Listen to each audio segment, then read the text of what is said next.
Okay. Okay. We are on. Okay. Hello, Emma. Hi, Louise. How are you? Hi. How are you doing?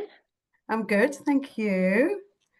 I'm glad that we finally got round to doing our chat together. I Yeah, know that you and your work is in demand at the moment, especially here on our island. Yeah, I'm just really excited to talk to you tonight and to find out a little bit more about what it is you do and to share your words of wisdom with the mothership community and anybody else that happens to be watching this. yeah, cool. Yeah, we're both yeah, excited, aren't we? Okay. We have known each other for quite a long time now, right? I Yeah, think we met probably a good 10 years ago, around I that, think I think. it was at like a sports what is it, like a Yeah. workout camp at the beach years ago. Yeah, Yeah, the maybe 10 workout years club. ago. Yeah, yeah. Yeah, And that was before I had children. You had yeah. kids then, didn't I you? had my boys, but they were both really young then. Yeah, Yeah. And since then, I think we have both, we've gone through our lives in Ibiza, we've both had our main jobs, and then we've both kind of started these passion projects, I suppose, alongside our main jobs. So yeah, it's been really nice for us, hasn't it, to kind of grow alongside each other and use each other as springboards with starting businesses and talking about shared experiences of how it is starting jobs, side jobs here alongside our main jobs. And yeah, it's been great to have you as a support, to be honest. And it's been nice for exactly. us to have, somebody that we could call that's It's in the really same nice to boat. kind of connect over the same things because we're both so passionate about what we do. So it's amazing to kind of bounce off each other. Yeah, yeah, exactly. It's great. Um, you have two kids. You have, I've got well, I two say boys. kids. They're Well, not yeah, they're not little kids, are they I anymore? know, I know. So Will is 18 in March, so he's a Goodness, man. And my youngest Tom is 16 in March. that's So they crazy. were, I can't even imagine having kids I that old, know. teenagers. Oh my It God. goes so fast, it really does. And they were really young when we first moved here. I think Will was like nearly 3 and Tom was 18 months. So yeah, they've grown up here basically in Ibiza. Um, so yeah. How was your, because I do, which we'll talk about later, my matrescence coaching, but how was your experience of matrescence? So how did you find that time when you became a mother for the first time? Horrendous. It was really, really hard. And I think the thing is, because I've always worked with children, right after I first had Will, I'd been a nanny for 2 families. I'd looked after newborn babies. I thought it was going to be a breeze. And I had Will, I had postnatal depression, I had a horrendous recovery. He had lactose intolerance, which we didn't find out till he was 7 months. He didn't sleep at all. Um, and we were living in London. So I had no family, no support really, because all my friends were working. Um, and then when he was 7 months old, we moved back to Liverpool. So we had the support there. So Yeah. it was a little bit better then. And then I was pregnant with Tom. Um, and yeah, I just found it really hard. I think being a nanny looking after other people's newborn babies, I Mm, finished at 7 o'clock. I went home, I slept, I came back in fresh, could do it. But when you're on your own, your husband's working, you're suffering, you're not sleeping, yeah. you're lonely. It's hard. It's really hard. Um, and that's yeah, it was a little bit easier when I had Tom because we were in Liverpool, so we had our families kind of around. Um, Mm. but then we moved to Ibiza after a year and a half. So I didn't do And myself then any favors. So when you had your second, you said that you had the support then of your family around you. Did you find that a kind of completely different experience because you had your family around you, or how was that? experience for you when when you were having a second? Because obviously that comes with its own challenges of having to juggle the two, and you Yeah, know I that mean, each child is totally different. So yeah, we what were, was we that were it really, like the second time round? so after I had Tom, my birth with Will was really complicated and really, yeah, the recovery was really long. But with Yeah, Tom, I had him within 2 hours, 2 hours labour. It was really quick. The recovery was amazing. And so that was a whole different, mentally, yeah, I was in a better place. Uh, yeah. but then my mum was looking after Will for me in the day for a few hours. So that was a Mm, little bit easier. Um, but then the weekends, of course, my mum was kind of, she'd done her bit, which I totally get. Um, mm. Mike was working all hours. He was a taxi driver. So it was kind of me with a toddler and a baby. But it was easier because I had the support of my mum during the day if I needed. Um, so in that sense, it was a little bit easier. And Um, then what made you decide to move to Ibiza? so the last family that I worked for, they lived in London, but they had a place in Ibiza in San Carlos. So Mm, every summer, I was out here working for the 6 weeks that they were here. And whenever I had time off, Mike flew out. And so we would just be on holiday here. And obviously, as we all do, we fall in love with Ibiza. yeah. And they always employed a couple that managed their house throughout the winter. So we would just kind of, let's just email them. I think we'd had a few drinks and it was kind of, we can do that job. And I think it was literally 2 or 3 months after that, I got an email to be like, do you want to go to Ibiza? The couple that were doing the job have left. And you sent an email to say you'd be interested.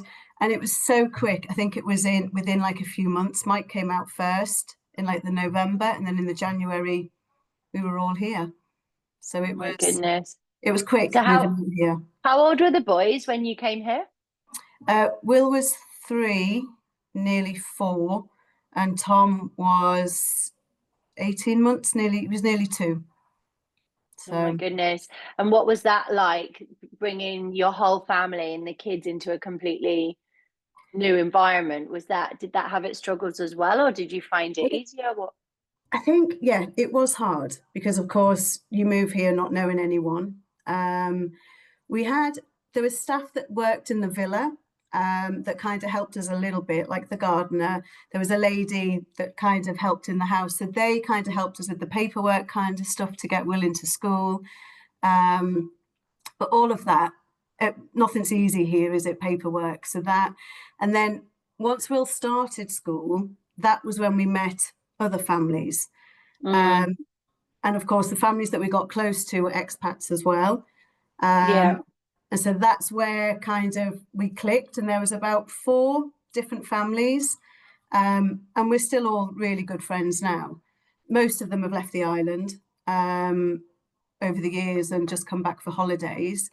So Mm, it took a good, I'd say, year or 18 months to actually settle down into kind of the swing of living here. mm. Um, so, but it was, I And mean, then, I was sorry, just go going to on. say it was hard because I don't think we ever went out without the kids because there was nobody to babysit. And when they got a little bit older, we started to kind of do sleepovers with friends, um, Mm, that side of it. But then we just did everything as families in the daytime. So that was really nice. yeah. I think a lot of people that don't either come here as a family or that have kind of found their way to Ibiza as part of the party scene or the clubbing scene, you don't really tend to realize the importance of family here. And I think that actually a lot of the people that I know, especially here, they, that you do function as a family. It's like everyone does stuff, big groups, big families, everybody together, join up with other families, and that's kind of the lifestyle here, isn't it? Like that's the other side, I suppose, to the island that a lot of people don't realize, which I love, and it's actually one of the things that I really love about being here. Me too. Yeah. So when you moved over, that was what you were doing for work, but then how? So now you're at the your day job is at the international school here. Yeah. So How did you end up there in that role? I think it was just we were working. So in the villa, we were working the whole summers, and it was a nightmare with the kids and trying to juggle everything. Mike and I doing shifts, and um, so I'm a qualified nursery teacher, and so I just thought, you know what, I'll apply to the school and see what they've got. So I started off as just an assistant in the school, and within kind of, I don't know, I think it was about 3 or 4 years, I ended up getting the role as the nursery teacher. Um, and then I've been there 11 years, which Oh is, my goodness, wow. I can't believe like 11 years has gone by that fast. That's Um, crazy. so yeah, so now I'm the nursery teacher. Um, so yeah. And how then have you gone from that to what you're doing now as a sleep coach? So your passion, your kind of own little personal project, not little, big now, I would say. How did you get from one to the other? What was the link? I was always getting parents asking me, Emma, they're not sleeping. Can you help me? Do you know anything? And I was kind of, I don't, I can't. My boys did not sleep. So Will, lactose intolerant, we didn't find out, didn't sleep. Tom had other reasons why he didn't sleep. Um, Yeah. and I was just kind of, do you know what? I couldn't help anyone. Um, and the more and more people were asking me, um, I kind of looked into doing training to be a sleep coach.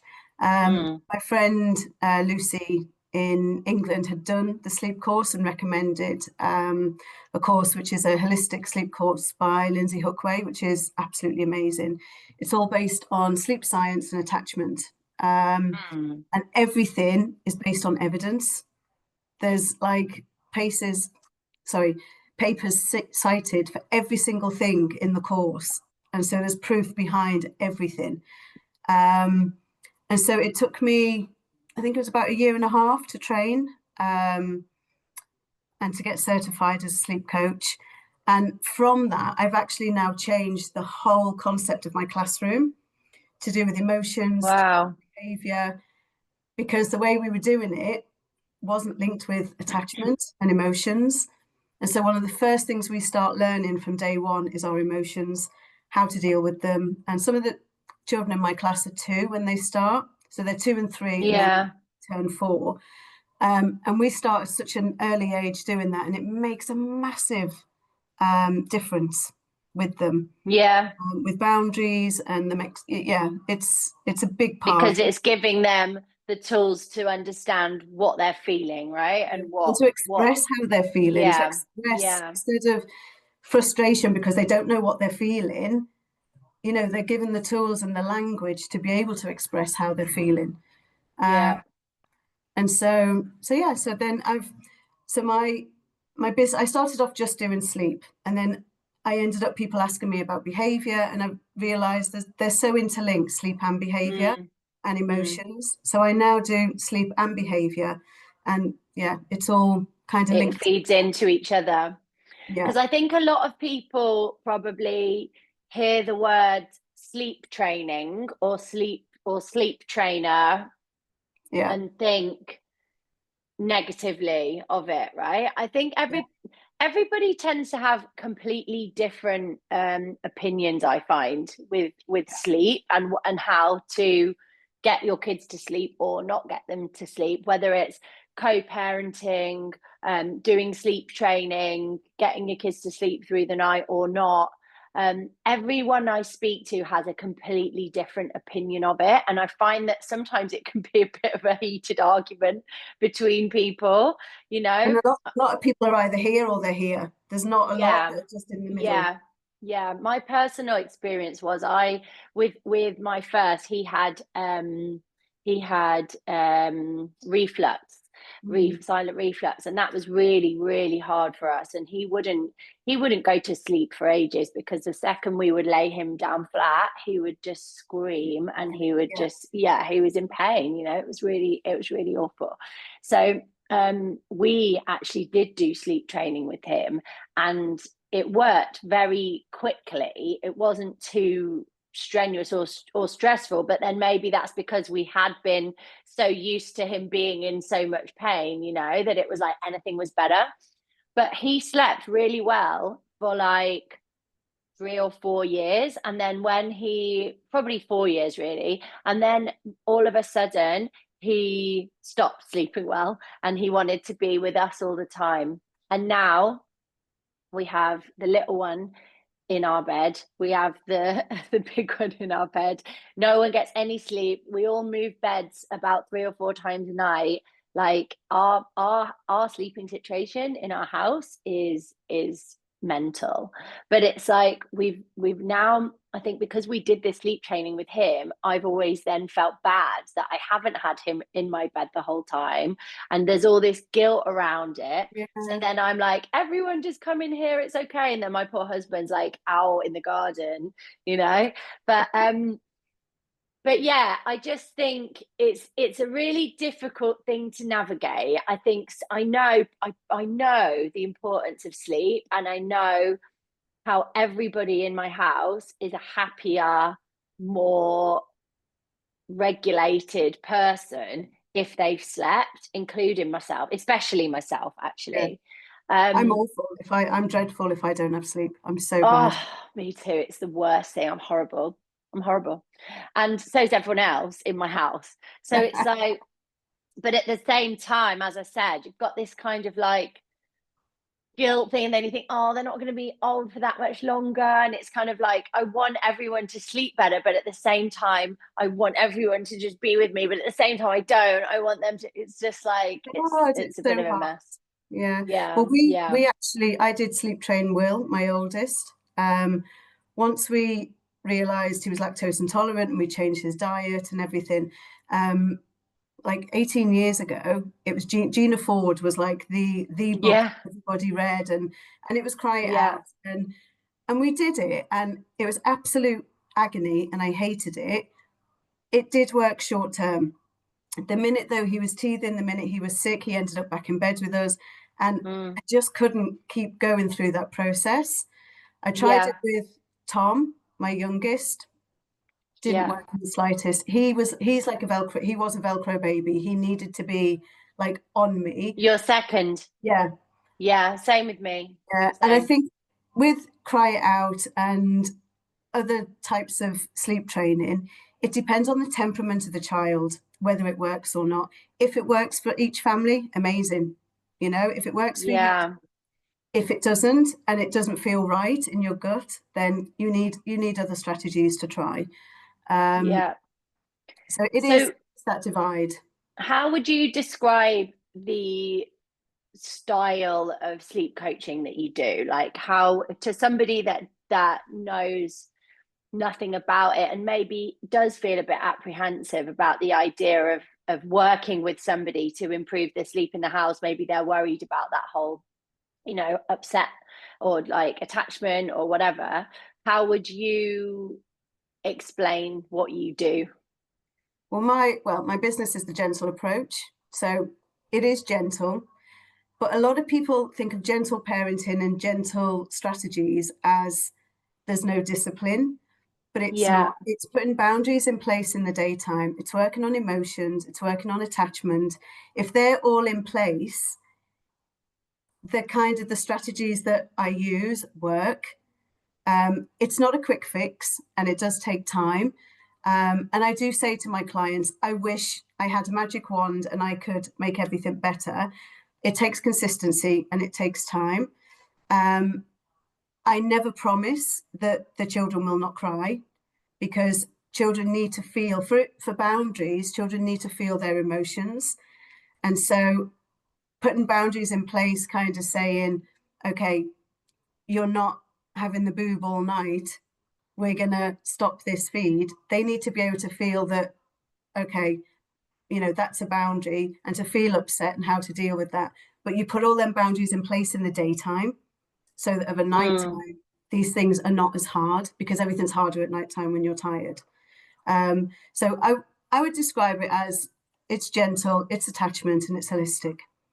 And I guess that's going back to what you were saying earlier about linking development and developmental issues and points with the sleep. So it's like, you know, looking at everything all together. Yeah, 100%. Yeah. And when, just going back to what you just said, consistency, when you say consistency, I mean that can be something that I think trips a lot of people up, because you start something, it doesn't work immediately, you end up feeling like, oh, this isn't for us, whatever. Or maybe you are doing it one way, and then one night you can't be there and your husband puts the baby to bed, or maybe you have a babysitter or a nanny and they put the baby to bed and it doesn't go the same way. Is Yeah. that something that can be a problem, like not having the same person doing the same thing, or can you do something differently if it's a different person? Do the children know the difference, like, oh, daddy's putting me to bed tonight, so this is going to go like this, and mummy's going to put me to bed? Like, can that affect it? I mean, I work with families that have other caregivers, and work with families that want their partner to be able to do bedtime as well. Yeah. And it is being consistent, and it's having the basics of the routine the same, but it's also realizing that dad's parents slightly different to mum's. And if Yeah. something's a little bit more relaxed, it's fine.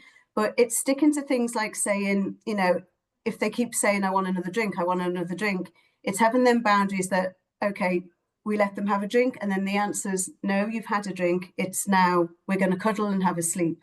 So it's just making sure that there's consistency between the different caregivers for the Yeah. fundamental parts of this of their bedtime routine. And if there's wake ups during the night, that everyone's just following a similar kind of routine. Yeah. Um, And that's the same with everyone, like anybody that's kind of involved yeah, in your yeah. day-to-day life, I suppose. Yeah. Okay. And what about your, like, how can people work with you if they decide that they, you know, do need a little bit of help? I'm on Instagram.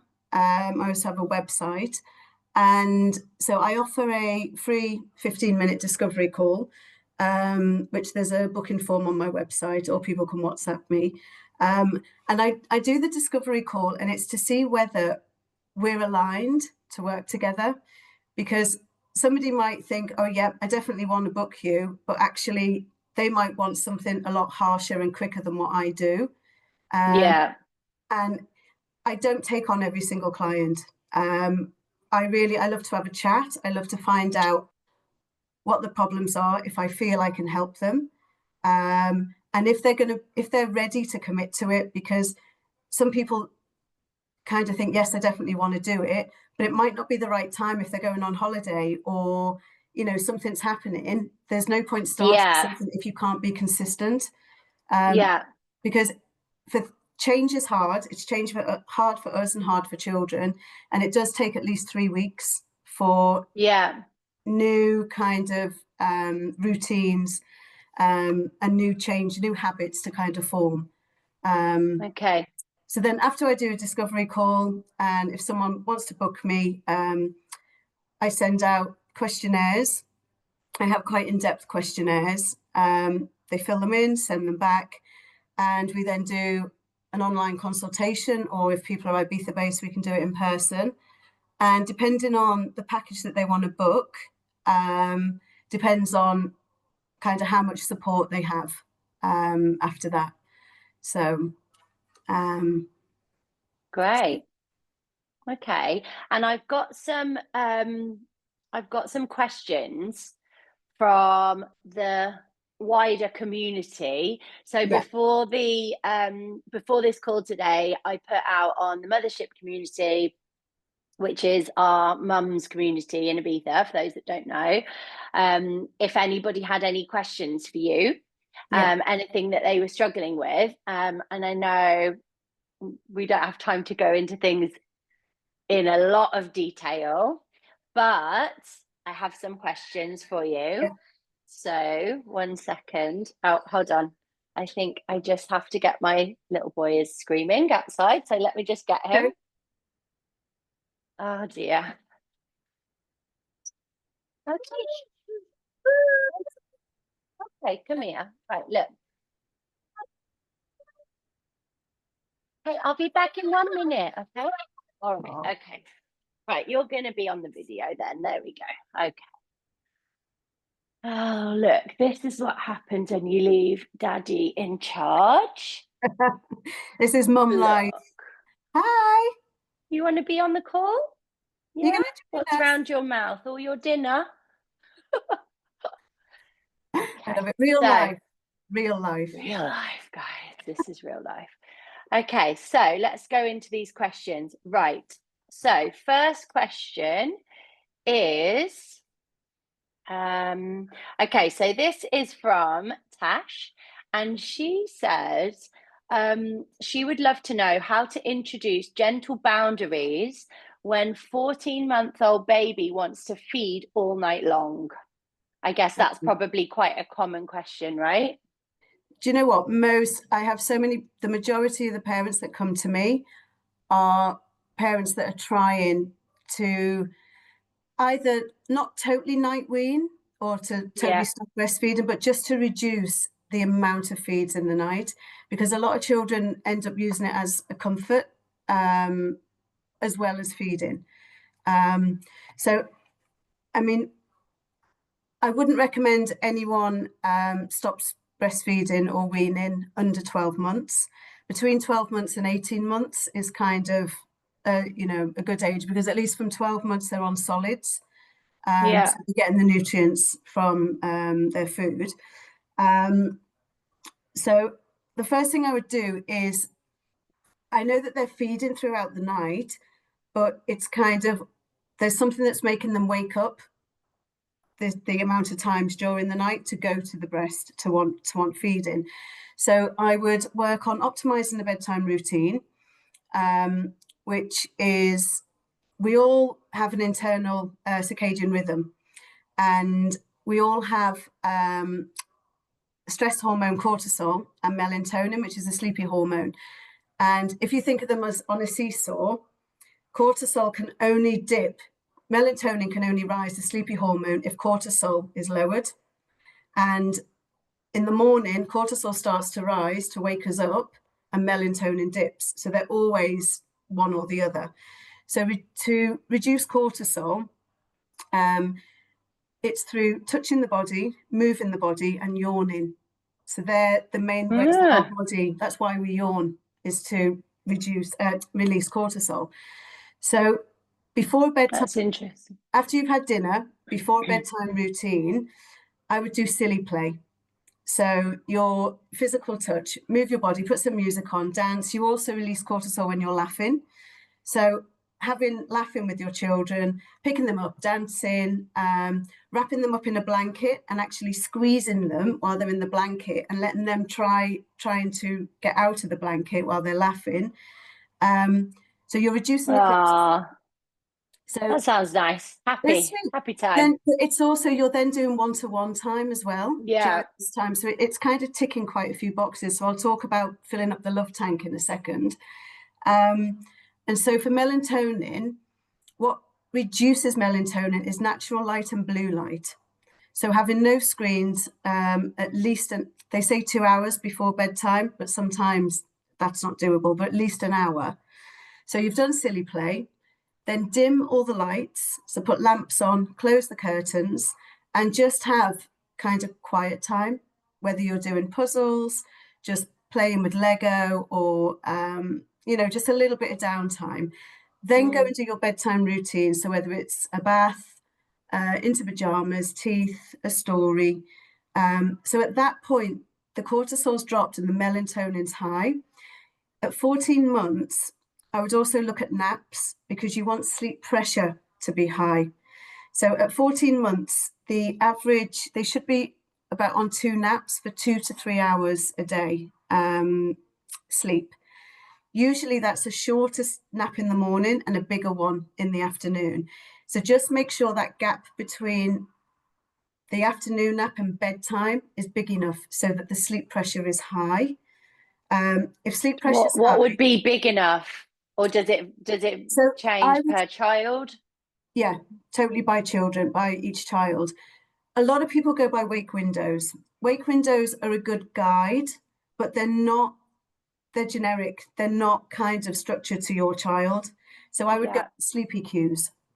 So look to see whether your children are kind of rubbing their eyes, they get a little red haze around their eyes, they start going off like as if they're slightly just like staring at something, they start to cuddle, and Yeah. just trying to make sure that they're tired and bedtime, because at least then melatonin's high, sleep pressure's high, you've done your bedtime routine.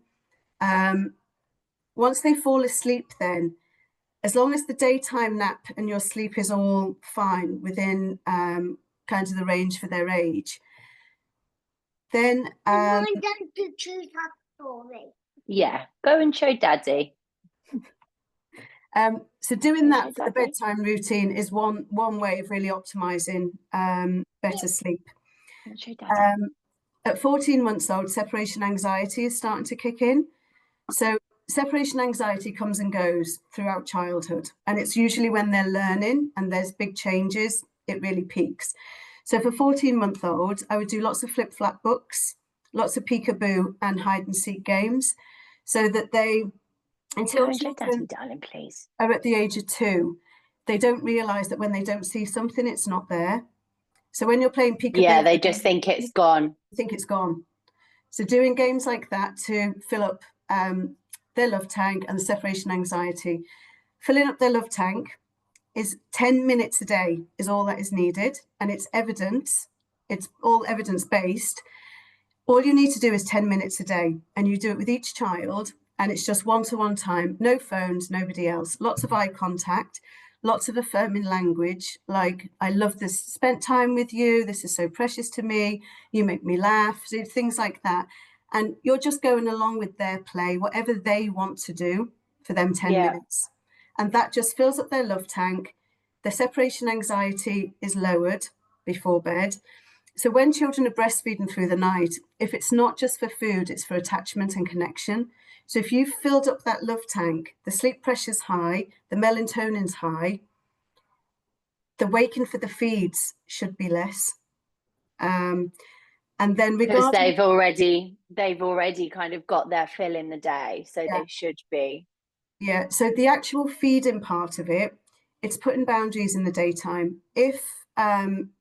If the baby's the 14-month-old is still being breastfed in the day, I would start doing the boundaries by just saying no to one feed, or just making them slightly wait on that feed.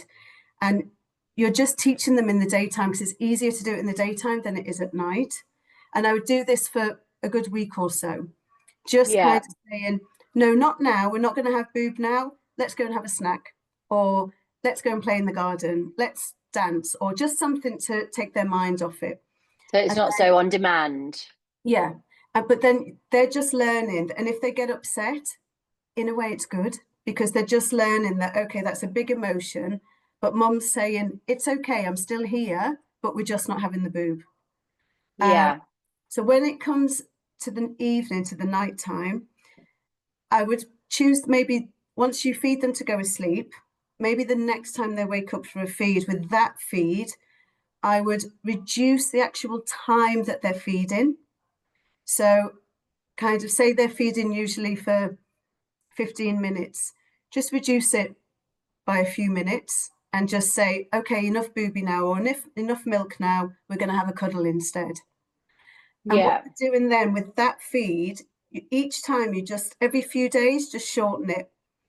And so eventually you're going to be saying to that feed, like you do in the daytime, no booby now, we're just going to cuddle. And so you're doing that. That's the first feed you're going to eliminate. But all you're doing really is you're setting the boundaries, and they're just learning that, okay, I can have a cuddle instead. Another thing to do alongside that is habit stacking, which is you're introducing a new sleep habit instead of the boob all the time. And it could be a blanket, it could be a teddy bear, it could be just a shh, or a gentle squeeze, because you're releasing cortisol. Just kind of squeezing their body and saying, So with habit stacking, you introduce the new habit while you're still feeding. So you might be feeding them, but going shh or shh. And then it kind of takes over. Yeah. Yeah, that makes sense. I mean, I do have free PDFs. So if anybody does want to message, I can send them out, a freebie for the PDF for that. So key things though for Tash. So do the kind of hour before bed with lots of play and squeezing and cuddling. Reducing the cortisol, building filling up the love tank. Fill up love tank. Practice boundaries in the daytime. Kind of saying, and then try and swap so that it's not in the daytime you're getting the little one to wait or just to say no to feeds, and then in the night time starting to introduce a new habit instead. Yeah. Okay. And also for any naps in the daytime, do the new habit as well. So you just, anything to do with sleep, you're doing the new shh while you're feeding or while they're falling asleep. So with the habit stacking, you add something new before you take anything away. Yeah. And it's then you're just, it's a slow process, but it does work, and it's a gentle way of doing it. Okay, great. And I think that actually might answer this other question that we've got from Susanna. And she's basically asking, how do I get my children to sleep through the whole night without waking up? She has a 4-year-old and a 7-year-old, so they're a bit older. That's quite an interesting question, actually, because you always associate sleep coaching and work with little babies. Is it stuff that we can apply to older children as well? 100%. Yeah. So I call it the quick wins. So the quick wins are, like we've just said for Tash, it's filling up their love tank in the daytime, the one-to-one connection time, setting boundaries in the daytime, reduce cortisol, build melatonin, check that the sleep environment is fine, because if daylight is coming in at 4 o'clock in the morning, or there's a street light outside and it's coming in, that's going to build cortisol and reduce melatonin. Right. If anyone's using lighting is very important. If anyone's using a night light, make it a red or an orange one, just not blue. Yeah, because I actually had with Dylan, we had this like owl light to like stop him from getting out of bed and coming into our room. So it was like blue until you set it like on a specific time, and then it went yellow when it was like, okay, now you can wake up. And then since that time, we kind of now know that, you know, blue light's not great, but it was blue all through the night. And now I know about this. It's kind of like, why would they even, you know, have it like that? And now we have another one, which is like a white noise machine for Luca, and that's red. It's a red light. Does that make a difference too? Should that be off? Fine. Yeah. No, red's fine. What I would do with Luca, because he's a bit older, if you can change it to pink noise. Can you change it to pink noise? Pink noise. I don't know about pink noise. What's pink noise? White noise is good for babies. Pink noise is better for older children. And what's the difference? It's like a different frequency. It's a different frequency, and it just it puts the body in a deeper sleep. Oh wow! Okay, I never heard of that before. So pink is a bit better so white noise up to about 12 months, and then pink noise after 12 months. Okay. So the sleep environment, and also at around between 3 and 4 in the morning, our bodies are at the coldest. So I've had a client in the past that their child was waking up every morning between 3 and 4, and we realised it was because they were cold. Right. So putting on just extra layers of cotton so the body can still breathe, and also wearing socks, because your feet regulate your body. So in the colder months, I'd put pop socks on your children. It helps to regulate their body. So if they are waking up cold at 4 in the morning, it's not going to be so bad, because their feet are going to be warm. So the rest of their body will be warm too. That's a really good tip. Yeah, that is a great tip. Okay, last question that I've got for now before we run out of time is when breastfeeding seem to be blocking eating and it's a complex cycle of feeding at night and them having a small appetite during the day, although they are 3 years old.